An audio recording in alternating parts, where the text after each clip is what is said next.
Costing Fadafat! Linear programming, formulation of the equation.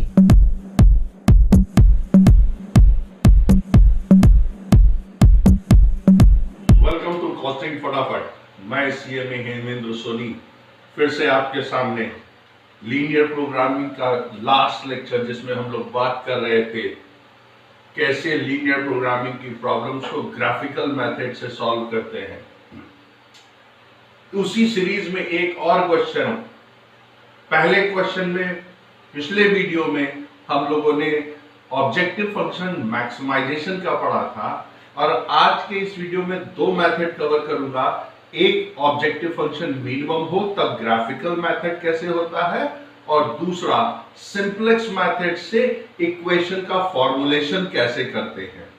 और formulation पर बहुत सारे क्वेश्चंस पूछे जाते हैं सिंपलेक्स और डुअलिटी के केस में। तो आज मैं अपने इस वीडियो में आपके लिए लेकर आया हूं जबरदस्त चीज। सेक्शन सी में सीएमए फाइनल के स्ट्रैटेजी कॉस्ट मैनेजमेंट में आता है, और बाकी जगह पर भी इसकी क्वेश्चंस आते हैं। तो हम लोग बिना कुछ टाइम वेस्ट के शुरू करते हैं लीनियर प्रोग्रामिंग में equation formulation with graphical method with objective of minimization. जैसा हमेशा हम करते हैं, क्वेश्चन आपके स्क्रीन पर 20 सेकेंड रहेगा, उसका स्क्रीनशॉट लें, उस क्वेश्चन को ध्यान से पढ़ें, और फिर हम लोग इस क्वेश्चन को स्टार्ट करेंगे। मैं क्वेश्चन पढ़ता हूं, आपके स्क्रीन पर है, आप लोग देखें। Teletel television company operates 2 assembly lines. Last lecture में हम लोगों ने जो क्वेश्चन किया था उसमें इक्वेशन ऑलरेडी बनी हुई थी, बट इसमें क्वेश्चन टेक्स्ट दे रखा है और इसको टेबुलर फॉर्म में लाना है, so that it can become easy to formulate the equation. टेलीटेल television company operates 2 assembly lines, line 1 and line 2. Each line is used to assemble the component of 3 types of television. Television बनाती है, 3 तरह के बनाती है, उसमें 2 assembly line काम आती हैं। 3 टेलीविजन, एक कलर बनाती है, कलर टेलीविजन, एक स्टैंडर्ड टेलीविजन, एक इकोनॉमी टेलीविजन है। The expected daily production on each line is as follows. अब हम किस तरह से क्वेश्चन को फॉर्मुलेट करें, तो हम लोग इसको कर देते हैं। Line 1, assembly line 1 and assembly line 2। 3 तरह के प्रोडक्ट्स हमारे पास बनते हैं, कौन कौन से? कलर, स्टैंडर्ड, और third one is economy. The expected daily production on each line is as follows। और ये हमको प्रोडक्शन दे रखा है। कलर टेलीविजन लाइन 1 में 3 यूनिट्स बनते हैं, इसमें 1 बनता है, 1 2 1 6। इसका मतलब लाइन 1 में कलर टेलीविजन का डेली प्रोडक्शन 3 है। लाइन 2 से असेंबल होकर कलर टेलीविजन 1 निकलता है। Similarly for standard and economy, the daily running cost of 2 lines average, और इसकी डेली कॉस्ट क्या है? ₹6,000 for first line, cost 6,000 for first line and 4,000 for the second line. Great. It is given that the company must produce at least, company को कम से कम 24 colour television बनाने हैं, 16 standard and 48 economy. Minimum at least इतने हमको बनाने हैं। For which an order is pending. एक ऑर्डर है जो इनके पास पेंडिंग है।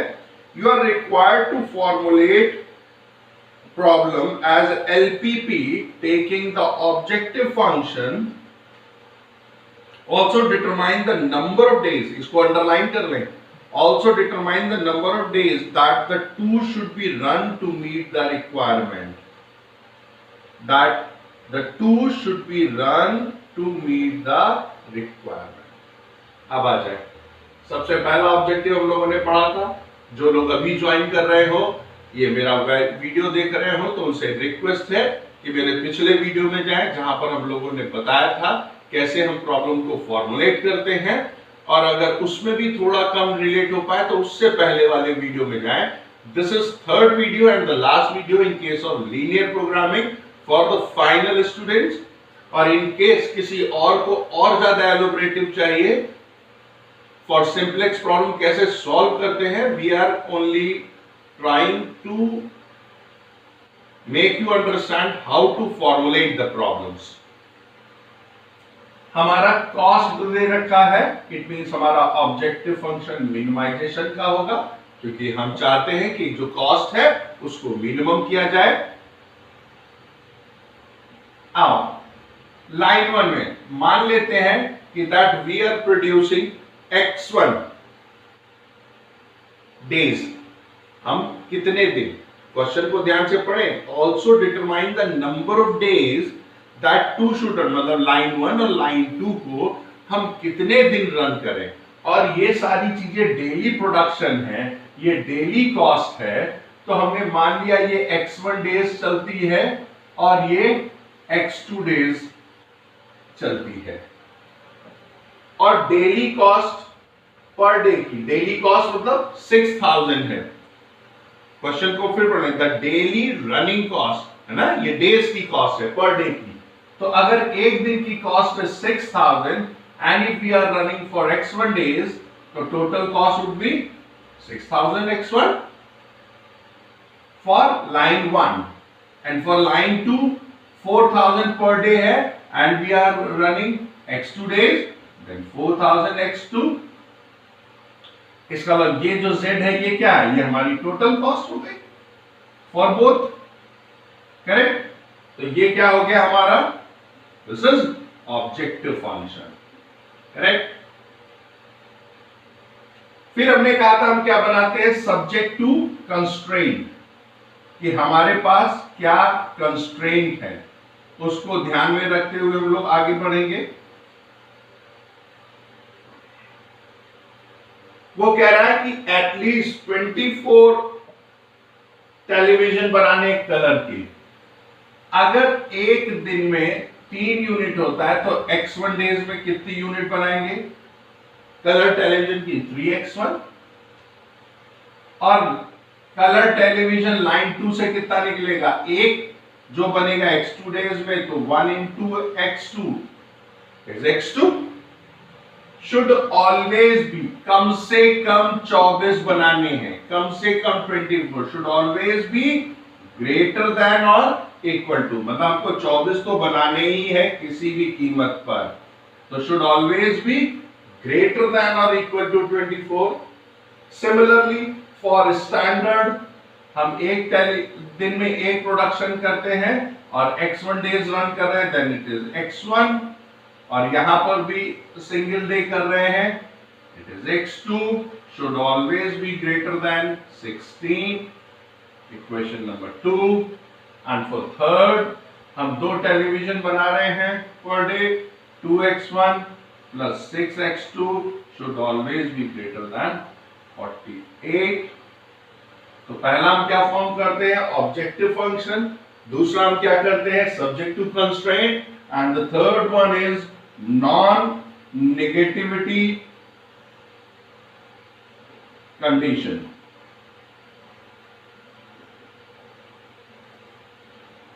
नॉन नेगेटिविटी क्या होगी, x1 x2 should always be greater than 0।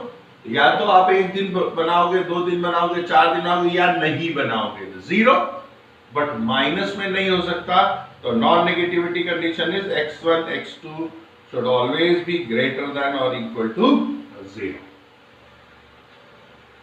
This is formulation of equation in case when objective function is to minimize, and now we have to solve it.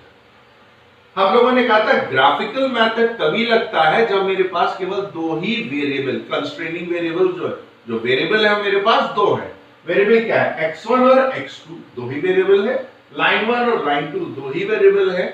Constraining equation कितनी भी हो सकती है, अगर variable 2 है तो उसको सॉल्व करने का तरीका ग्राफिकल मेथड हो सकता है। मैं ये नहीं कह रहा हूं कि 2 होगा तो सिंप्लेक्स से नहीं होगा, लेकिन 2 होगा तो ग्राफिकल से भी हो सकता है।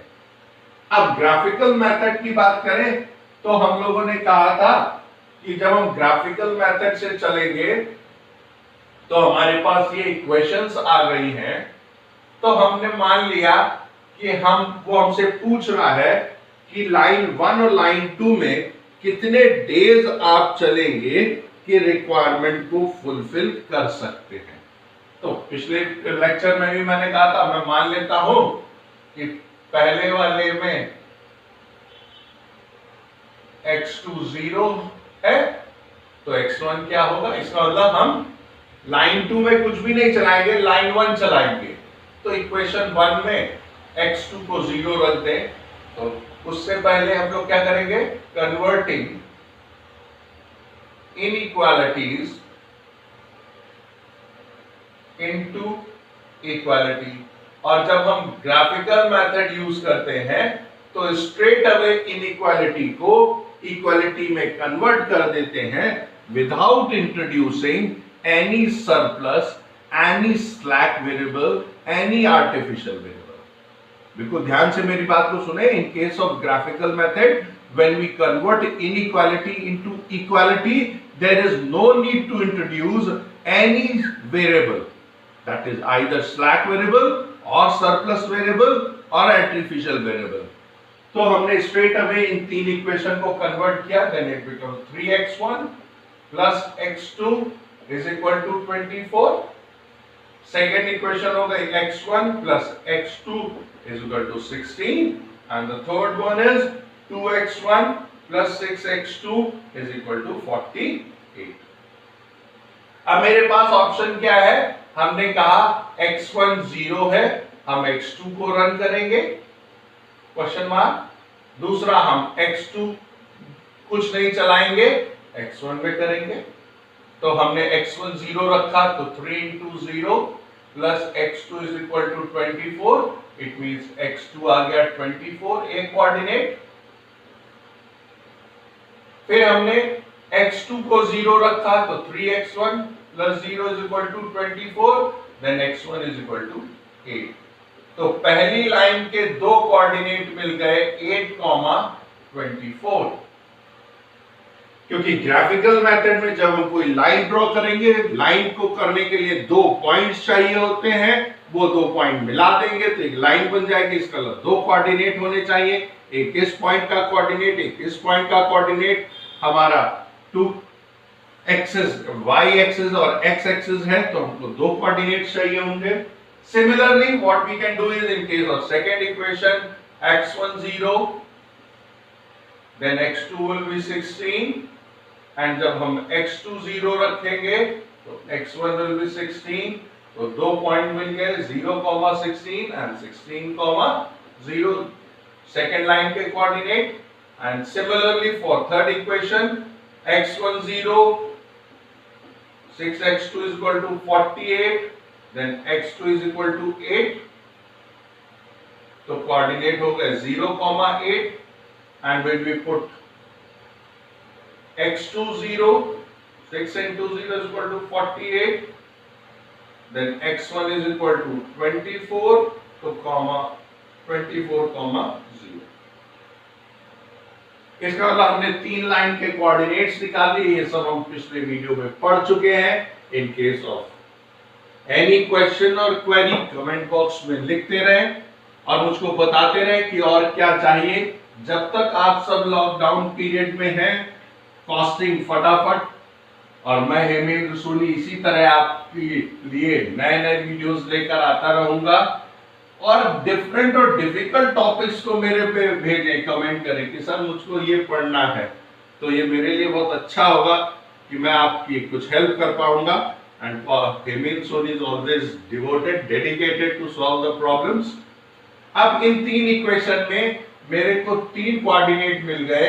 One is 8, One is 0,24 and 8,0. Second one is 0,16 and 16,0. Third equation में 0,8 and 24,0. अब हम इसको अगर ग्राफिकल मेथड से सॉल्व करें, x axis and y axis, x में मैक्सिमम वैल्यू 24 है और y में भी 24 है, तो हम लोग इसको 5-5 कर देते हैं, 5, 10, 15, 20 और 25। सिमिलरली इधर कर लेते हैं 5, 10, 15, 20 और 25। पहली लाइन 0, 24, x 0 है और y 24 है, इसका मतलब ये पॉइंट हो गया 0,24। दूसरा पॉइंट है 8,0, x एक्सिस पर पॉइंट होगा, y 0 होगा, तो इस लाइन को हम लोग मिला दें। Second line 0,16 and 16,0.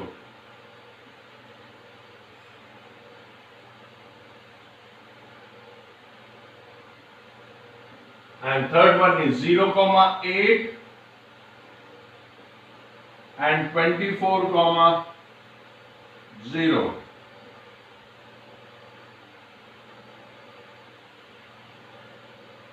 ये हमने तीनों इक्वेशन, ये हमारी इक्वेशन नंबर 1 की लाइन है, ये हमारी इक्वेशन नंबर 2 की लाइन है और ये हमारी इक्वेशन नंबर 3 की लाइन है। अब मैं इसको हटा देता हूं क्योंकि मुझे फिजिबल रीजन निकालना है, अदरवाइज आप लोगों को दिखाई नहीं देगा।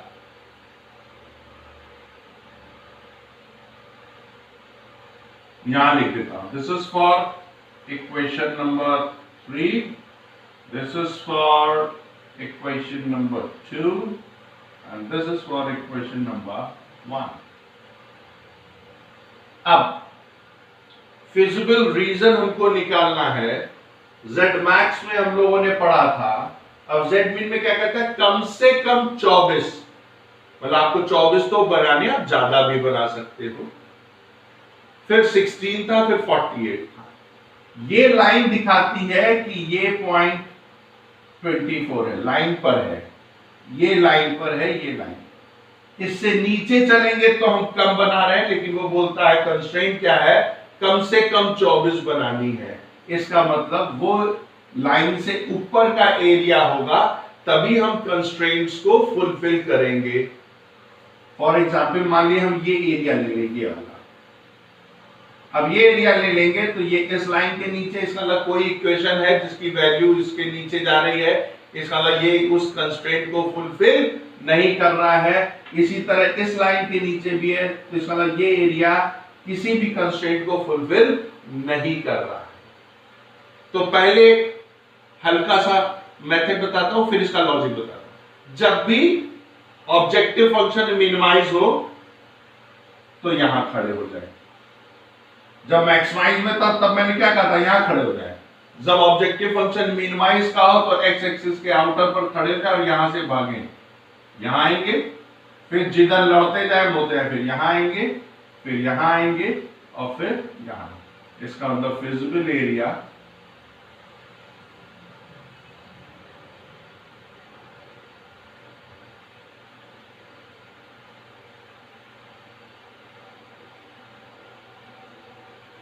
This is called feasible area. अब इसका लॉजिक समझ लें। इस लाइन से ऊपर का मतलब हमने कंडीशन क्या बोली, मिनिमम 24 बनाओ। इसका मतलब या तो हम लाइन पर बनाएंगे या लाइन से ऊपर बनाएंगे। लाइन से नीचे बनाने का मतलब हम कोई कंडीशन फुलफिल नहीं कर रहे।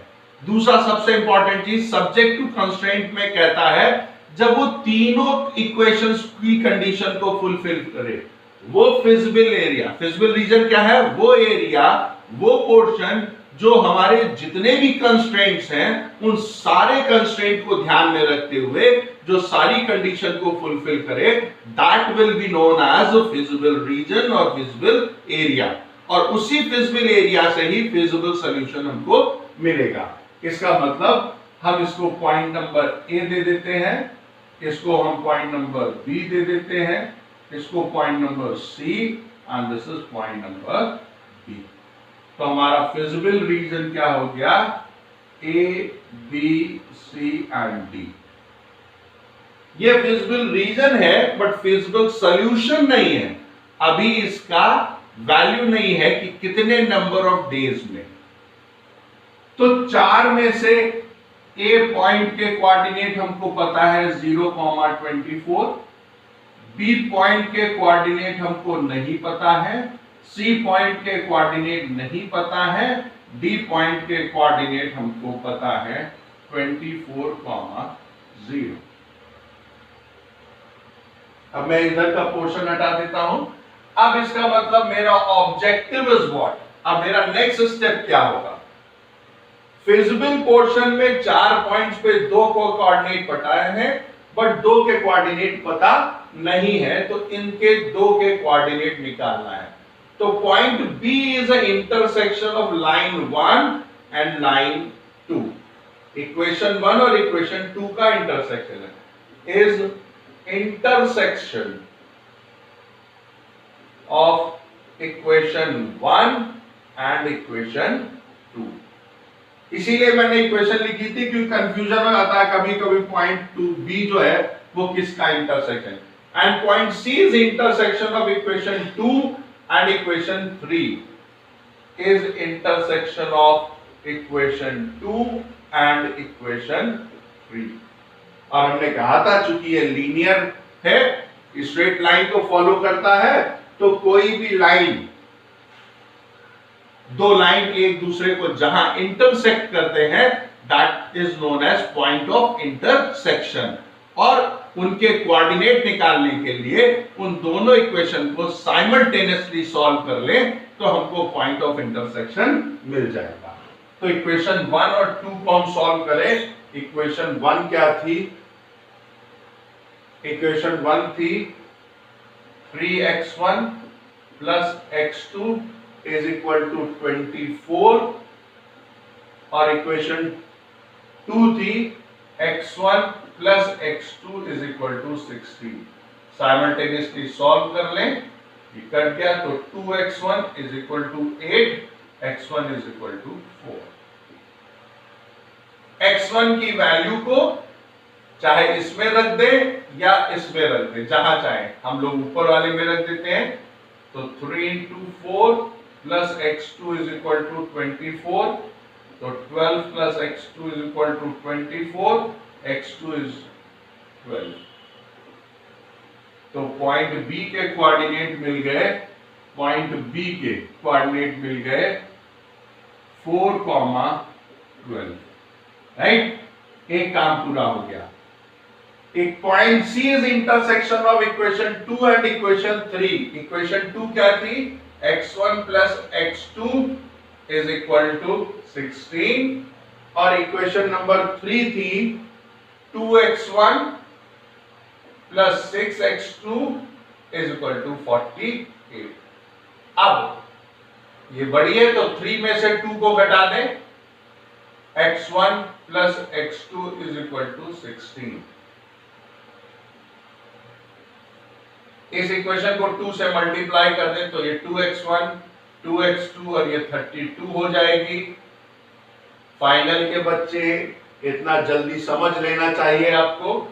अब ये मत कहिएगा कि सर ये 2 कहां से आ गया, साइमल्टेनियस इक्वेशन है, एक वेरिएबल को हटाना था तो ये कट गया। तो 4x2 is equal to 16, x2 is equal to 4 और x2 की वैल्यू इस इक्वेशन में रख दें तो 24 x1 इज इक्वल टू 12। तो हमको मिल गया 4, चलो एक बार चेक कर लेता हूं। 4x2 और 16, x2 4, x2 4 रख देंगे तो 24, इधर चलाएगा 24, x2 1।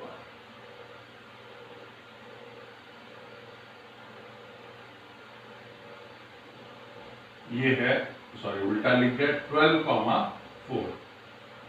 इसका अब हमको चारों पॉइंट्स के कोऑर्डिनेट्स मिल गए।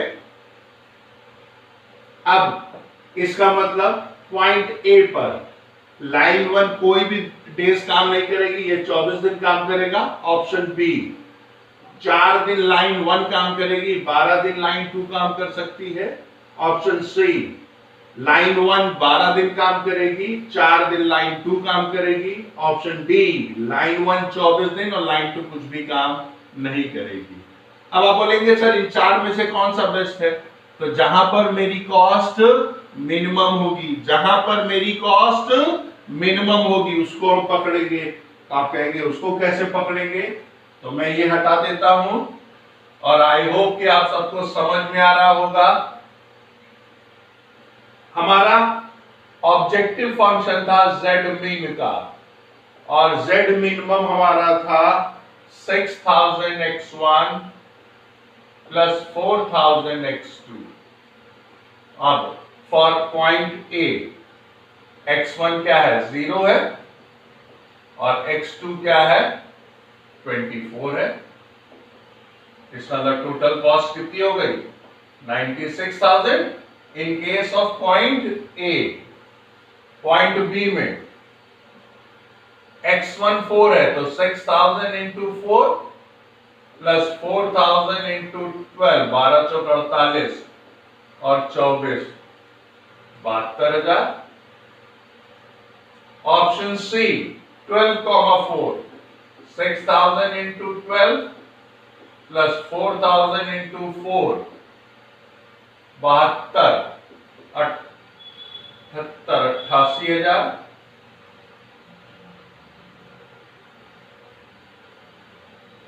And in case of option D 24, 6000 into 24 plus 4000 into 0,